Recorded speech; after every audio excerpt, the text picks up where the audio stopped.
Halo semuanya, selamat datang di channel Putar Balik Film. Dengan saya, Bang Dev, yang akan menemani waktu santaimu sebelum tidur atau kembali ke hiruk-pikuknya dunia kerja. Di video kali ini kita akan membahas sebuah film berjudul Sound of Freedom. Film ini menceritakan tentang perjuangan Tim Ballard menyelamatkan dua kakak beradik korban penculikan dan perdagangan seks. Tak perlu berlama-lama, silahkan sandaran, luruskan kaki, dan selamat menonton.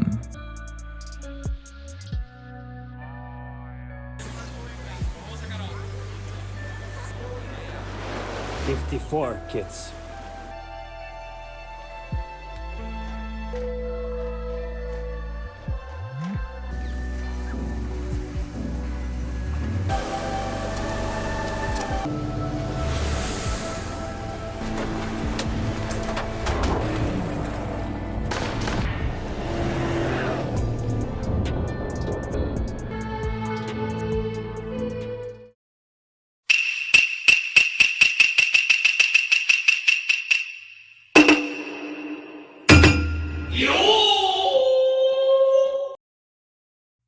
Cerita dimulai dengan gadis kecil bernama Rokyo yang sedang bernyanyi. Seorang wanita bernama Giselle yang mengaku seorang pencari bakat kemudian datang. Giselle terkesan dengan suara Rokyo dan menjanjikannya bisa menjadi bintang. Rokyo pun memanggil ayahnya yang bernama Aguilar. Giselle menawarkan Rokyo dan adik Rokyo yaitu Miguel untuk audisi model. Meskipun Aguilar ragu, dia mengizinkan anak-anaknya ikut karena Rokyo sangat antusias. Keesokan harinya, Aguilar mengantar anaknya ke lokasi audisi. Di sana, Giselle melarang orang tua masuk dan meminta Aguilar menjemput pukul 7 malam. Setelah melihat ada anak-anak lainnya, Aguilar percaya dan menitipkan anaknya. Anak-anak sangat bersemangat saat sesi pemotretan, tanpa mereka sadari kalau foto-foto itu akan dijual sebagai profil kepada pedofil.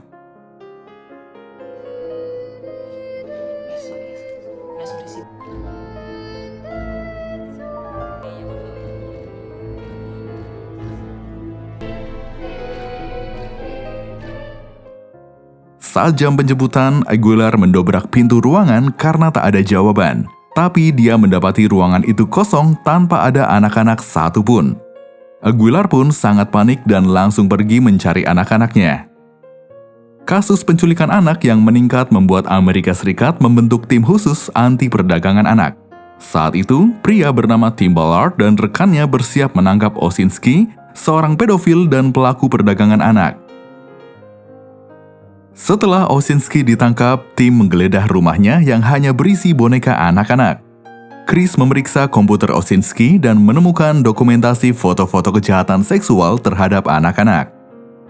Kasus ini membuat Chris yang biasa menangani pembunuhan merasa tidak sanggup lagi berada di tim khusus. Baginya, melihat TKP pembunuhan jauh lebih baik daripada melihat kekejaman pedofil. Chris sedih karena tim mereka hanya menangkap pelaku, bukan menyelamatkan korbannya. Tim yang sudah menangkap 288 pedofil juga belum pernah menyelamatkan anak-anak karena sebagian besar korban berada di luar Amerika Serikat.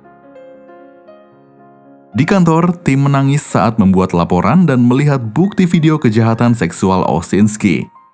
Dia kemudian mendatangi Osinski di sel tahanan. Dengan tenang, tim mengajak Osinski mengobrol lalu berpura-pura bahwa dia merupakan seorang pedofil.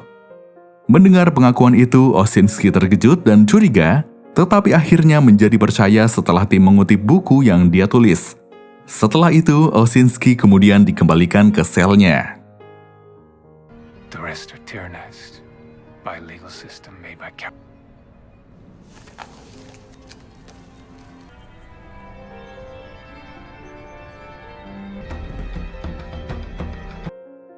Harus berpura-pura menjadi pedofil sebenarnya membuat tim tertekan. Tetapi dia harus melakukannya demi mendapatkan informasi korban Osinski.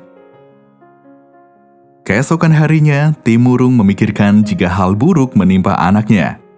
Setelah berbicara dengan istrinya, tim meminta izin kepada atasannya untuk memberinya waktu 1 minggu menjalankan rencananya. Atasannya pun menyetujui.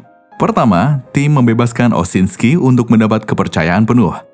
Tim mengantar Osinski pulang dan menunjukkan dokumen polisi. Dia berjanji akan membantunya menghindari penangkapan dengan syarat Osinski memberinya 1 anak. Beberapa hari kemudian, mereka bertemu lagi.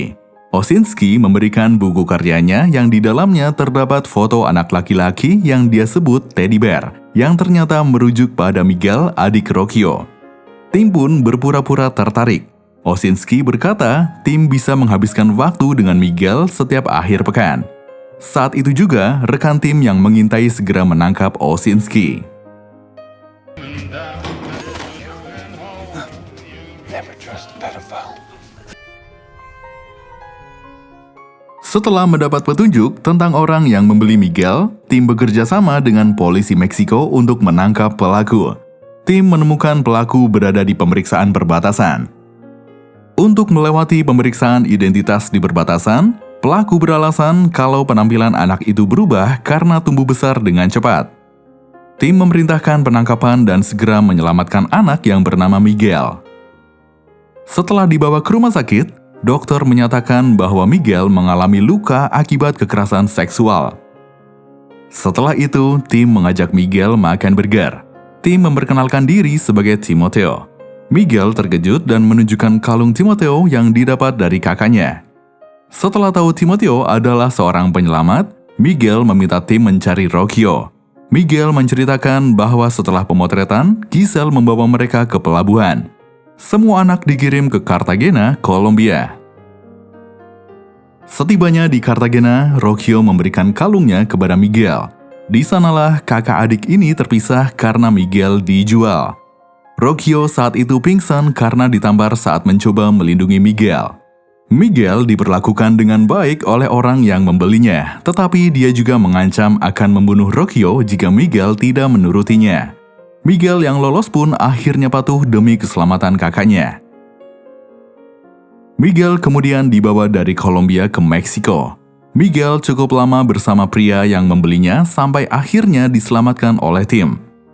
Setelah mendengarkan cerita itu, tim berjanji merahasiakan pengalaman Miguel dan mengembalikannya kepada ayahnya. Pertemuan ayah dan anak itu pun berlangsung mengharukan. Kepada Aguilar, tim hanya mengatakan bahwa Miguel berada di Meksiko selama 3 bulan. Aguilar bersyukur tetapi masih khawatir karena Rocchio belum ditemukan. Tim yang memiliki anak seusia Rocchio merasakan kekhawatiran Aguilar. Sebelum berpisah, Miguel memberikan kalungnya pada tim. Sejak saat itu, tim bertekad untuk menemukan Rocchio. Guárdala, por favor. No, es tuyo. Proses interogasi terhadap orang yang membeli Miguel memberi tim informasi tentang Giselle. Rocchio saat itu berada di rumah bordil khusus pedofil di Kolombia. Tim pun melaporkan keberadaan Rocchio. Atasannya menyarankan agar kasus diserahkan ke kejaksaan dan diatasi oleh pemerintah Kolombia. Namun tim bersikeras menangani kasus itu sendiri karena dia melihat misinya sebagai upaya seorang ayah. Namun hanya bisa mengirim tim ke Kolombia dengan alasan akan mengadakan seminar pelatihan dengan dana yang bisa diberikan hanya sekitar $10.000. Di sana tim disambut oleh George dari agen khusus CTI Kolombia yang langsung mengajaknya bertemu dengan mafia bernama Vampiro. Seorang mafia yang suka berbelanja anak-anak untuk digunakan sebagai pemuas nafsu. Namun setelah itu dia mengirim anak-anak yang dibeli ke tempat penampungan untuk memberi kesempatan memulai hidup baru. Vampiro mengingatkan tim untuk berpakaian santai agar tidak mencurigakan. Vampiro bertanya perasaan tim setelah menyelamatkan 1 anak. Tim menjawab anak-anak Tuhan tidak untuk dijual. Vampiro rupanya mengenal Giselle. Giselle mengumpulkan 10-15 anak untuk dijual dan biasanya berasal dari Amerika Tengah. Giselle bernama asli Katy Juarez. Dia adalah mantan ratu kecantikan Cartagena yang bersih dari catatan kriminal. Cukup sulit bertemu dengan Giselle karena dia menjaga namanya dengan hanya berinteraksi dengan orang-orang tertentu. Malam itu, tim membaca berita penangkapan klub seks anak di Thailand. Menyadari Rocchio bisa ada di mana saja, Dia memiliki rencana untuk mendirikan rumah bordil bagi pedofil kelas atas dan memesan anak-anak dari pedagang. Dia mengajak Pablo Delgado, seorang miliarder yang pernah bekerja sama dengan polisi Amerika Serikat sebagai investor. Tim meminta Vampiro mencari pemasok anak dalam jumlah besar. Vampiro mempertemukan tim dengan Calacass. Agar meyakinkan, tim menyamar sebagai orang Amerika kaya, pemabuk dan penggila seks, bahkan menyewa rumah mewah. Singkat cerita, Calacass menyanggupi permintaan tim untuk menyediakan 50-60 anak, namun dia harus bekerja sama dengan pedagang lain. Setelah itu, George mengintai Calacass yang ternyata bertemu Giselle dan 2 pedagang anak lainnya. Tim menghabiskan sekitar $1 juta untuk misi, termasuk sewa properti dan agen tambahan. Atasannya di Amerika Serikat marah karena uang sebanyak itu belum membuahkan hasil penyelamatan. Tim pun diperintahkan untuk menghentikan misi dan kembali ke Amerika Serikat. Tim memberitahu Vampiro tentang penarikannya kembali ke Amerika Serikat. Vampiro berpikir semuanya sudah berakhir karena sistem birokrasi. Sebelum Vampiro pergi, tim bertanya mengapa dia membantunya. Vampiro bercerita bahwa dia kembali ke kehidupan lamanya setelah keluar penjara. Suatu malam, dia membawa seorang gadis dari bar. Setelah meniduri gadis itu mulai bercerita kalau dirinya masih berusia 14 tahun dan sudah melakukannya sejak usia 6 tahun. Setelah itu, Vampiro merasa diselimuti kegelapan dan hampir bunuh diri.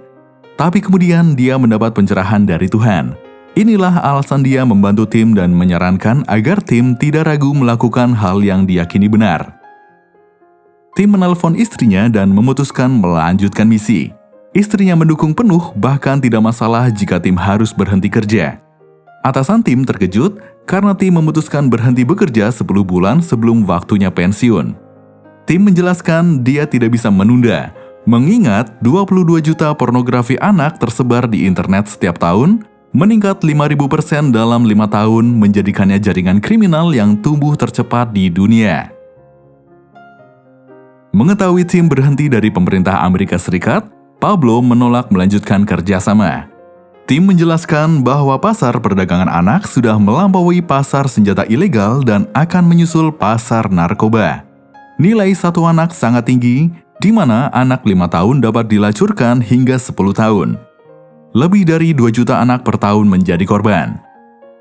Meski tim membujuk, Pablo tetap menolak berinvestasi.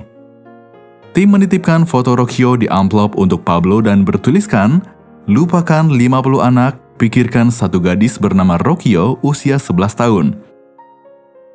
Foto itu mengubah pikiran Pablo. Akhirnya, tim Pablo, Vampiro, dan George bertemu untuk merencanakan pembangunan rumah bordir di sebuah pulau kecil.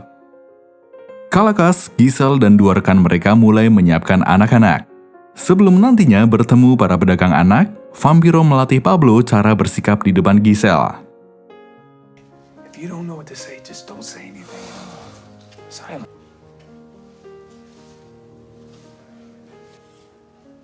Yeah, I don't know about the kids.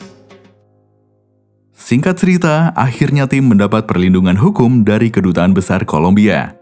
Pada hari pengiriman anak-anak, George dan pasukan CTI mengawasi dari jauh. Saat itu, Calacass dan Giselle tiba di pulau hanya dengan sebagian anak dan mengatakan sisanya akan segera menyusul. Giselle membawa Osorio yang dia kenalkan sebagai pengacaranya. Mereka lalu berpesta merayakan bisnis baru. Tim diam-diam meminta George menunggu hingga perahu kedua tiba karena yakin Rocio ada di sana. Tim juga meminta George membawa Osorio menjauh dari Giselle tanpa diborgol saat penyergapan nanti. Tiba-tiba, tim dan Osorio hampir berkelahi saat tim mencoba mengambil anak laki-laki yang dibawa Osorio. Untungnya, Vampiro berhasil menenangkan Osorio.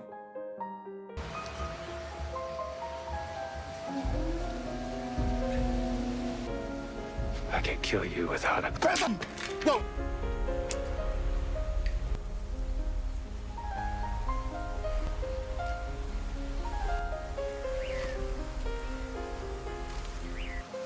We have all afternoon in that damn bungalow. Kapal kedua akhirnya tiba. George dan CTI segera menyergap.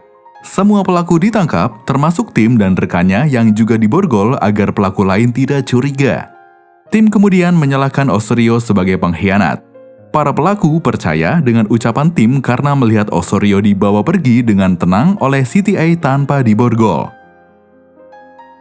Setelah mengevakuasi 54 anak, George memberitahu Tim bahwa Rocchio tidak ada di antara mereka.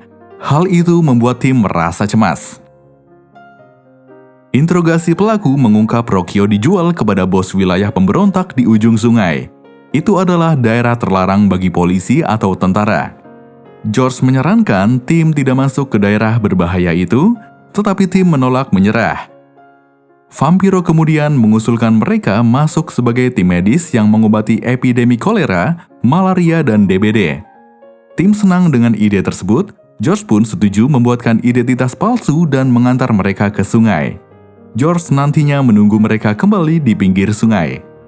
Jadi Tim memberi George GPS agar bisa melacak keberadaannya. Vampiro mengingatkan bahwa besok mereka tidak akan mendapat pertolongan jika terjadi masalah. Selanjutnya, ketika menyeberang, mereka dihadang pasukan patroli pemberontak. Setelah diperiksa, hanya satu orang yang diizinkan masuk.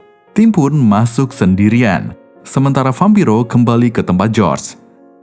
Tim berbisik pada Vampiro agar mereka bersiap kabur jika GPS Tim bergerak mendekat pada malam hari. Setelah perjalanan panjang, Tim akhirnya tiba di desa para pemberontak itu. Tim bertemu bos pemberontak dan meminta izin menginap untuk memeriksa wabah kolera. Setelah diizinkan, Tim berkeliling mencari Rocchio dan akhirnya menemukannya sedang bekerja. Tim gembira, tetapi seseorang datang dan mengajaknya pergi. Malam itu, Tim menyusup mencari tempat Rocchio tidur. Ternyata Rocchio tinggal di rumah bos pemberontak dijadikan sebagai pemuas nafsu. Malam itu, ketika orang-orang berpesta, Tim diam-diam masuk. Rocchio sempat terkejut dan berteriak, tetapi Tim langsung menenangkannya. Tim meminta Rocchio mengikuti instruksinya agar mereka selamat. Ketika bos pemberontak masuk, Tim keluar dari bawah ranjang dan menyerang. Tim berhasil membunuh bos tersebut setelah perkelahian sengit, lalu segera membawa Rocchio menuju sungai.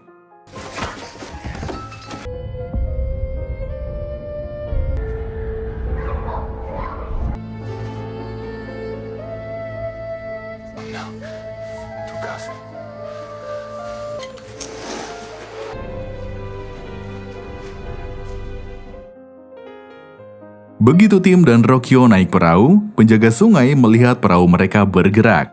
Begitu sampai di dekat mobil, Vampiro dengan sigap membantu menggendong Rocchio masuk ke mobil. Mereka semua pun berhasil kabur dengan selamat. Di mobil, Tim memberikan kalung Miguel kepada Rocchio. Aguilar dan Miguel pergi ke Kolombia menjemput Rocchio di rumah sakit. Rocchio menangis di pelukan ayahnya, Miguel pun senang bertemu kakaknya. Tim dan rekannya telah menyelamatkan lebih dari 120 korban dan membunuh puluhan penyelundup. Tim kembali kepada keluarganya dan memuji istrinya sebagai inspirasi. Kesaksian Tim di Kongres Amerika Serikat menghasilkan undang-undang yang meningkatkan kerjasama internasional melawan perdagangan anak. Film ini menegaskan bahwa perdagangan anak adalah kejahatan nyata dan mengerikan yang sering luput dari pandangan. Film ini juga mengajarkan bahwa perubahan besar bisa dimulai dari keberanian satu orang yang memilih tidak diam melawan kejahatan.